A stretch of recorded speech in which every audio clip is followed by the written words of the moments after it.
Kael Anderson had attended exactly 3 diplomatic functions in his entire career before being assigned to the Kel'shari treaty negotiations. And none of them had prepared him for standing in an alien ceremonial chamber, watching his new wife being presented to him in chains. The ceremony had lasted 6 hours. 6 hours of ritual movements Kael barely understood, words in languages his translator implant struggled to process, incense that made his eyes water, and the constant awareness that his entire assignment, his first real diplomatic posting, was riding on him not screwing this up. The marriage alliance had been negotiated at levels far above Kael's pay grade. Earth's outer colonies were struggling with resource scarcity, and the Kel'shari controlled access to trade routes that could save thousands of lives. Lady Veyrith of House Kel'shari, fourth daughter of one of their most powerful noble families, had been offered to cement the agreement. Kael, as a junior diplomat with appropriate social standing and, more importantly, no existing family complications, had been volunteered as the groom. Volunteered, in the sense that his superior had said, "You're getting married to an alien noble for Earth's interests." And Kael had understood that refusing wasn't really an option if he wanted to keep his career. Now he stood in robes that felt 3 sizes too elaborate, watching as the Kel'shari officiant led Veyrith forward. The Kel'shari were striking, tall, and elegant, with skin that shifted through subtle colors based on emotion, and those distinctive elongated ears that constantly moved to track sounds. Veyrith was beautiful in the way that made Kael acutely aware of how ordinary he was by comparison. She was also wearing chains. Intricate metalwork connected delicate cuffs at her wrists, with fine links running to an ornate collar at her throat. The craftsmanship was exquisite, clearly expensive, probably ceremonial. But they were still chains. Kael's briefing materials had mentioned that Kel'shari wedding ceremonies involved traditional symbolic elements, but no one had explained this. He'd assumed symbolic meant something like exchange of tokens or ritual words, not literal chains on his bride. The officiant was speaking informal Kel'shari, the harmonic language making Kael's translator work overtime. And thus authority passes from House Kel'shari to the human husband, as is proper and traditional. The bride is presented in the chains of Kel'shari, as worn by all who enter marriage from the position of lesser power. Kael's stomach turned. Lesser power? Chains? This was looking less like symbolic tradition and more like ownership transfer. He glanced at the human delegation, positioned at the chamber's edge. Ambassador Santos met his eyes with an expression that clearly said, "Do not cause an incident. Just follow the ceremony." Veyrith had been silent throughout the entire 6-hour ritual, her skin a neutral silver that his limited understanding of Kel'shari color language suggested was carefully controlled emotion. Her eyes were downcast in what was probably traditional modesty, but looked to Kael like resignation. The officiant gestured toward Veyrith. "The husband may now take the chains and lead his bride to their prepared chambers, as tradition requires." Every human instinct Kael possessed was screaming that this was wrong. He didn't want to own anyone. Veyrith wasn't property to be claimed. The whole visual of leading her away in chains made his skin crawl. But he also understood the political stakes. This marriage sealed the treaty. The treaty saved colonies. Thousands of lives depended on him not making a diplomatic incident out of personal discomfort. Around the chamber, Kel'shari nobility watched with expressions ranging from approval to careful neutrality. Veyrith's family, her parents and siblings positioned near the officiant, showed no emotion at all, their skin colors carefully controlled. Kael stepped forward. He could do this. Just take the chains, lead her to the chambers, and then they could talk privately about what all this actually meant. He wasn't going to actually treat her like property. This was just ceremony, performance for political purposes. He reached for the chains. His hand was perhaps 3 inches from the delicate metalwork when Veyrith spoke, sharp, commanding, informal Kel'shari that made his translator implant crackle with the intensity of harmonics it couldn't quite process. Keltarim, one word. Kael didn't know what it meant, but the effect was immediate and dramatic. Every Kel'shari in the chamber went absolutely still. The guards positioned around the perimeter froze mid-breath, their skin cycling rapidly through colors that looked like shock or fear. The officiant made a sound that might have been a gasp. Veyrith's parents' skin shifted to pale white, emotion Kael had no context for interpreting. Veyrith stepped back, putting deliberate distance between herself and Kael's outstretched hand. She spoke again, still in formal Kel'shari, her voice carrying weight and authority that contradicted the submissive image of moments before. The translator struggled, offering fragments. Witnessed claim of Kel'shari. Autonomous authority invoked. Chains of choice violated by ignorant touch. Marriage suspended pending. Kael kept his hand exactly where it was, frozen in air, not advancing, not retreating. He had no idea what was happening, but he knew enough about diplomacy to recognize when you triggered something serious. Moving at all right now felt dangerous. An elderly Kel'shari advisor, someone from Veyrith's family, based on the elaborate decorations on their ears, stepped forward with movements that suggested both urgency and extreme caution. Lady Veyrith, they said in heavily accented human standard, you invoke the Kel'shari? Here, before the marriage is properly sealed. Do you understand the implications? I understand perfectly, Counselor Methes, Veyrith replied, switching to human standard though her accent was thick. This human was about to touch my chains without understanding what they mean. I will not allow ignorance, however well-intentioned, to determine how this union proceeds. She looked directly at Kael, and her eyes were storm gray and absolutely certain. You were about to remove them. The chains, yes. I was, Kael admitted, seeing no point in lying. I'm not comfortable with the symbolism of. You understand nothing, Veyrith interrupted, and her skin had shifted to deep crimson, an emotion his briefing materials had never covered. These chains are not what you think they are, and your attempt to remove them, however noble you believe your intentions, would have bound us both in ways neither of us chose and neither of us want. Ambassador Santos was making frantic gestures from the delegation area, probably signaling Kael to apologize, to defer, to not make this worse. But Kael was looking at Veyrith, at the chains she wore, at the crimson of her skin and the certainty in her voice, and he realized she just stopped the entire ceremony, called some kind of formal legal challenge, put everything at risk, to stop him from touching her chains. Then explain, Kael said quietly, lowering his hand slowly to his side. Please, explain what I was about to do wrong. Veyrith's skin flickered, surprise maybe. Her ears tilted in a position Kael didn't recognize. You ask rather than assume, she said. That is unexpected. I've apparently misunderstood something critical, Kael replied.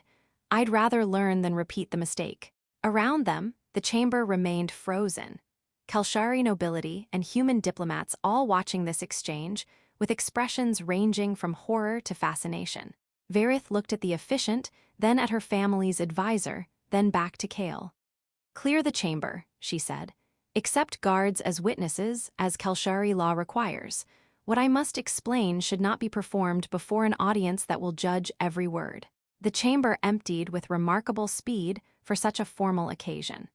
Kel'shari nobility filed out with carefully controlled expressions, their skin colors betraying emotions their faces concealed. The human delegation left last, Ambassador Santos pausing at the door to give Kael a look that clearly communicated. Fix this, or your career is over. Only 2 guards remained, positioned at opposite sides of the chamber, witnesses required by whatever law Veyrith had invoked. Kael's translator had finally caught up enough to render Kel'shari as something like autonomous claim or sovereign protection.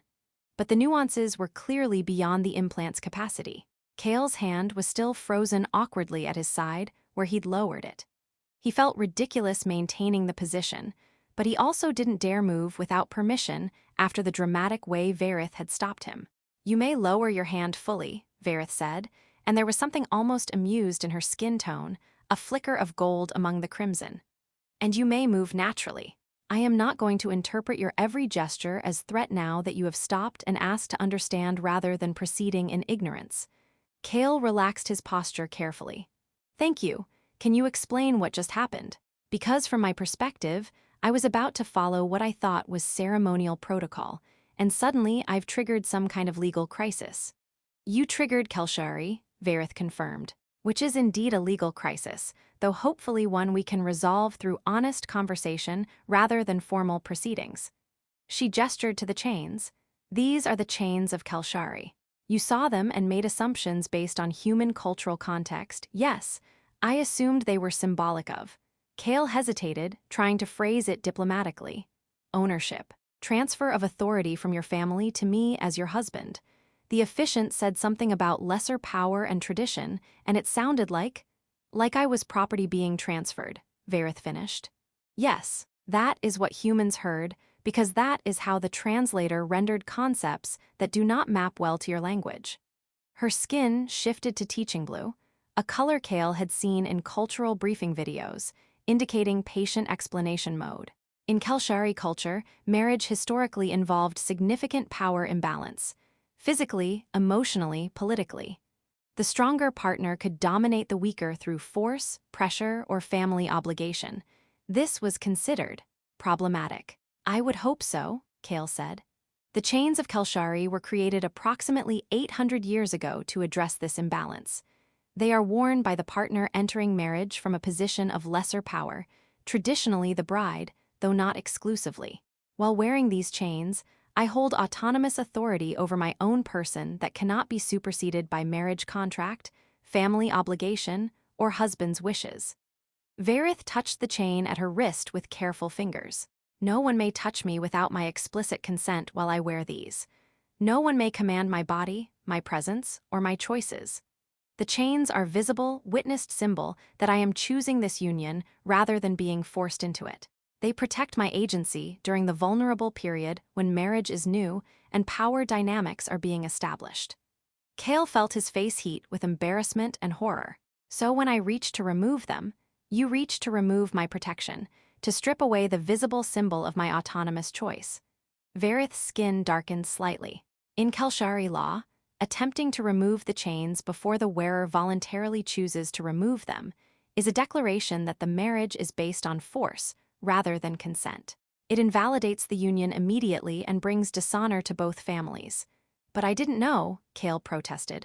I thought I was freeing you from something oppressive. I wasn't trying to. I know, Veyrith interrupted, her skin lightening again. Which is why I invoked Kel'shari rather than simply allowing you to complete the action and dissolving the marriage immediately. I stopped you and claimed legal protection because I believe, I hope, your attempt came from ignorance rather than malice. Kael sank into a nearby chair that seemed to grow from the floor, his head in his hands. Our diplomats, your diplomats, someone should have explained this.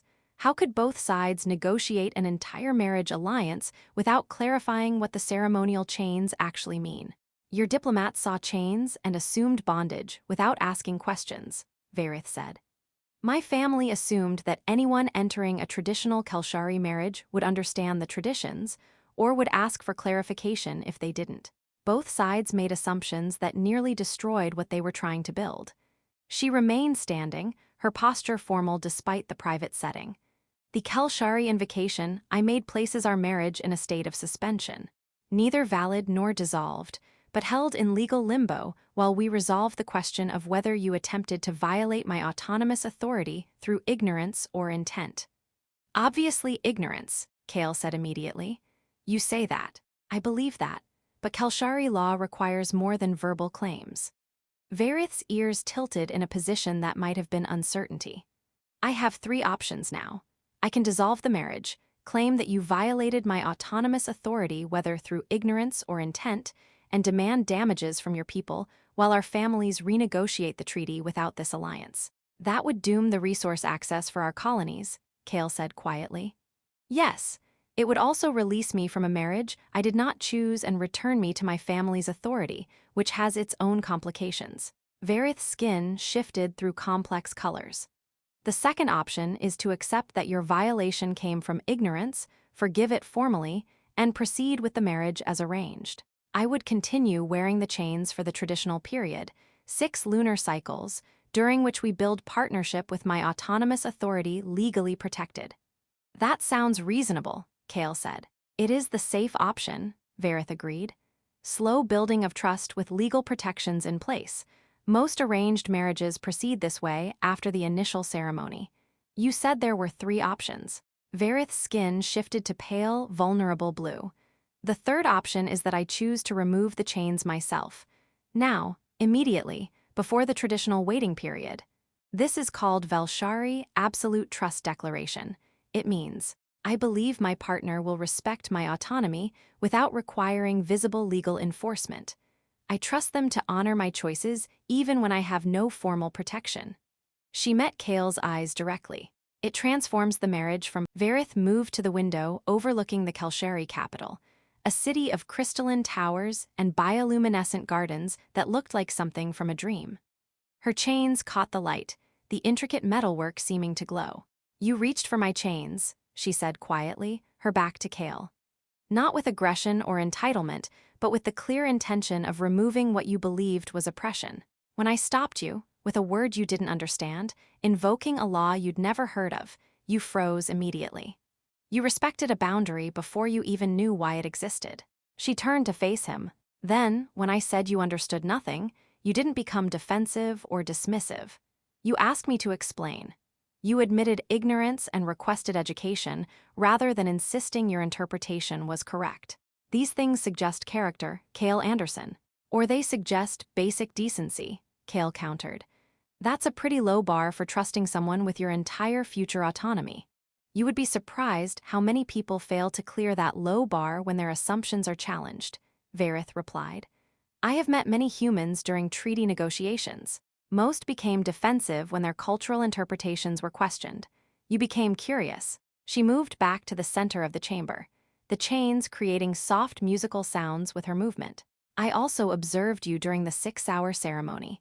You were uncomfortable, your body language showed it clearly. But you participated fully, trying to honor traditions you didn't understand. When the officiant made errors in human cultural elements, you politely corrected rather than mocking. You treated our customs with respect even when they confused you. I was trying not to cause a diplomatic incident, Kael said honestly. Yes, but you could have done that with cold professionalism. Instead, you showed warmth to attendants, smiled at children in the audience, made eye contact with my family members in friendly acknowledgement.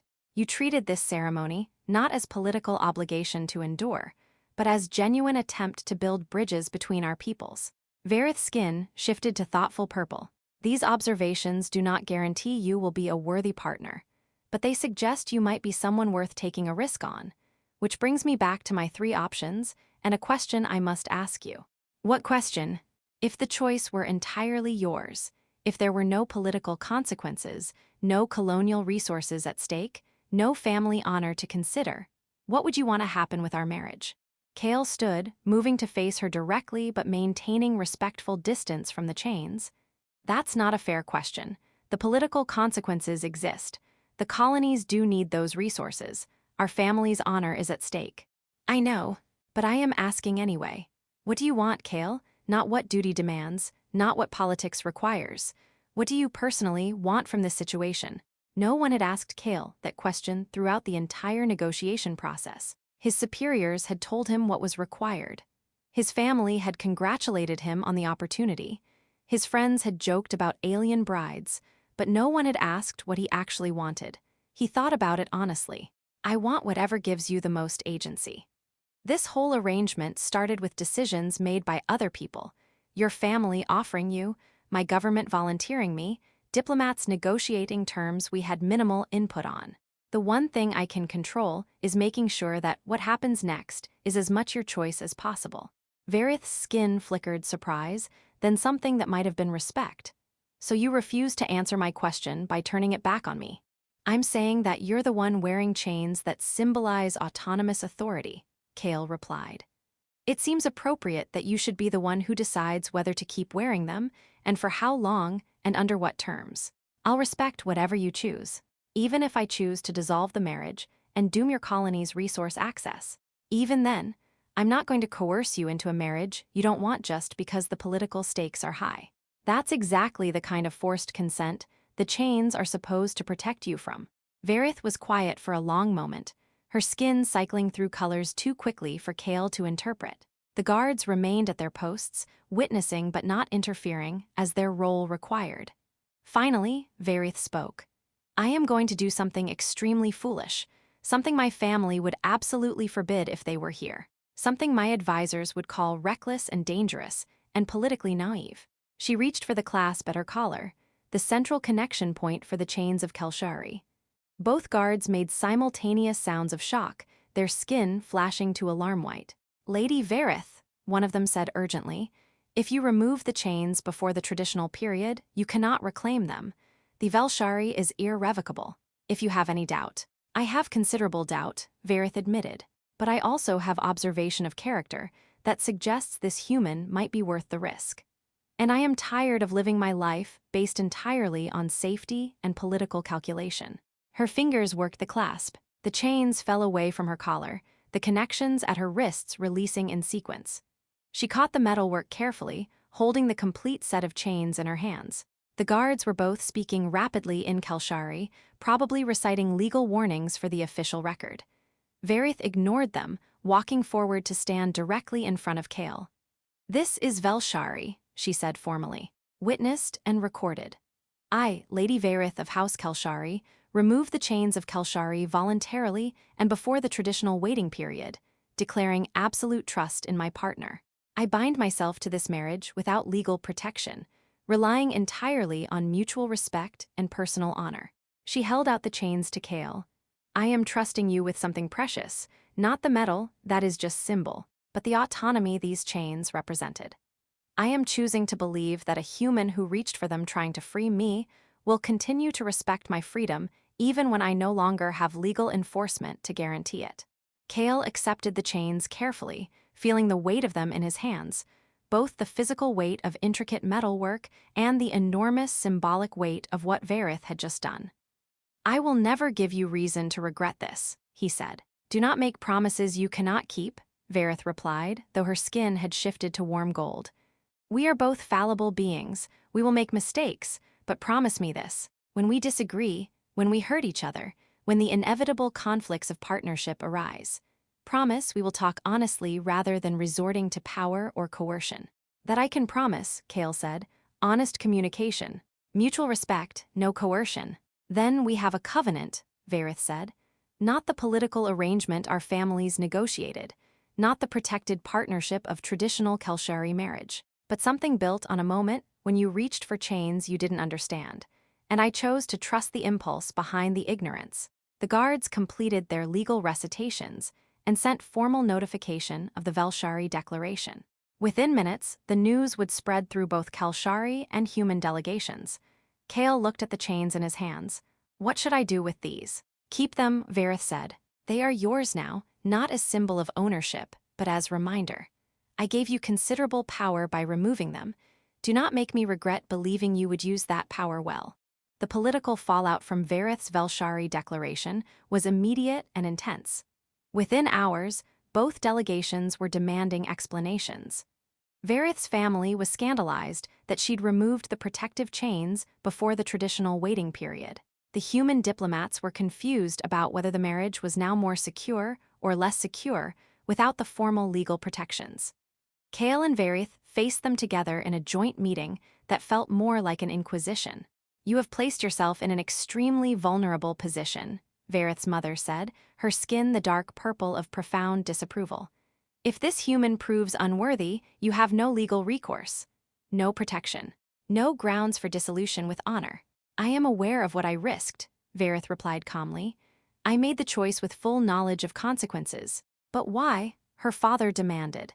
"You could have maintained the chains for the traditional period, built trust slowly, protected yourself while learning if he was worthy of Vel'shari trust." "Because he asked what I wanted," Veyrith said simply. "In all the negotiations, all the arrangements, all the ceremonial preparation, he was the first person to ask what I actually wanted rather than telling me what was required or expected or politically necessary." Ambassador Santos turned to Kael. "And you accepted this. You understand that Vel'shari places different obligations on you than a traditional Kel'shari marriage, that you're now responsible for her well-being without formal legal structure." "I understand that she trusts me to respect her autonomy without requiring chains to enforce it," Kael replied. "And I'm going to honor that trust." "Pretty words," one of the Kel'shari advisors scoffed. "But humans have short attention spans and shorter patience. What happens in a year when the novelty of alien marriage fades and you decide her autonomous authority is inconvenient?" Then I will have failed as a partner and a person, Kael said bluntly, but I don't plan to fail. Over the following weeks, Kael and Veyrith navigated the complexities of building an actual relationship from a foundation of political arrangement and symbolic chains.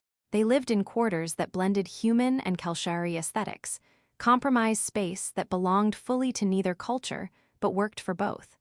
The chains of Kel'shari sat on a shelf in their shared living area. Kael had wanted to put them somewhere private, but Veyrith insisted they remain visible. "They are a reminder," she explained one evening as they shared a meal of combined cuisines that was still somewhat experimental. "Not of what I was protected from, but of what I chose to trust you with." "No pressure," Kael said dryly. "Considerable pressure," Veyrith agreed, her skin flickering with humor gold. "But you seem to handle pressure well." They developed routines, morning discussions about their respective cultural perspectives, evening sharing of Earth literature and Kel'shari poetry, careful negotiation about physical space and emotional boundaries, honest conversations when they misunderstood each other's signals, which happened frequently, given the cross-species complications. 3 months into the marriage, a Kel'shari noble made a formal complaint about Kael's inappropriate authority over Veyrith during a diplomatic function. Kael had interrupted when another delegate was speaking to her, which the noble claimed showed he didn't respect her autonomous voice. The hearing was tense. Kael explained that he'd interrupted because the other delegate was explaining human customs incorrectly to Veyrith, and he'd wanted to provide accurate information. Not to silence her, but to give her better data. Veyrith supported his explanation, her skin the certain blue of absolute confidence. "My husband interrupted not to control my voice, but to improve my information. This is partnership, not oppression." The complaint was dismissed, but it highlighted the reality. They were building something unprecedented, and it would be scrutinized constantly by those looking for proof it didn't work. 6 months after their wedding, during a private dinner, Veyrith said something that made Kael realize how far they'd come. "I do not regret the Vel'shari," she said, watching the chains on their shelf catch the evening light. "I thought I might. I thought there would be moments when I wished I'd kept the legal protection, but there haven't been." "I'm glad," Kael said honestly. "Though I hope you know, if you ever want to reclaim some kind of formal protection, if you ever feel like the trust was premature."